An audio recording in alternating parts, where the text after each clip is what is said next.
SIR নামে voter card সংশোধনী নিয়ে একটা ভয় দেখানো হচ্ছে। আমি আপনাদের অনুরোধ করছি, ভয় পাবেন না। কেন বলছি ভয় পাবেন না? আপনারা আমি এক বাক্যে উত্তর দেবেন। আপনাদের দাদুরা কি বাংলাদেশি?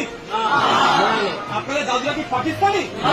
আপনাদের দাদুরা কি আফগানিস্তান থেকে আসছে? আবার ভয় পাবেন কেন? আমাদের যে ডকুমেন্টস আছে নামের বানান ভুল। মোল্লা আব্দুল করিম ভোটার কার্ডে, আধার কার্ডে আব্দুল করিম মোল্লা। এই হচ্ছে আমাদের দুর্ভাগ্য। এটাকে ঠিক করতে হবে। আমরা ভারতীয়, আমার দাদু দেশকে স্বাধীন করতে গিয়ে লড়াই করেছে আবাদির দাদুর সাথে একসাথে কাঁধে কাঁধ মিলিয়ে। সুতরাং আমরা ভয় পাবো না। 2002 সালে এই ধরনের সংশোধনী হয়েছিল, মাথায় রেখে আমি আপনাদের বলি। 2002 সালে এই ধরনের সংশোধনী হয়েছিল, তখন পশ্চিমবাংলায় 28 লক্ষ নাম বাদ পড়েছিল। কত? 28 লক্ষ নাম বাদ পড়েছিল। হইয়াই হয়েছিল বাপের বাড়ি যারা বলুন তো? কোন উচ্চবাচ্য হয়েছিল? তখন সিপিএম ক্ষমতায় ছিল, বিরোধীতে তৃণমূল ছিল, হইয়াই করেছিল? বলুন আজকে হচ্ছে কেন?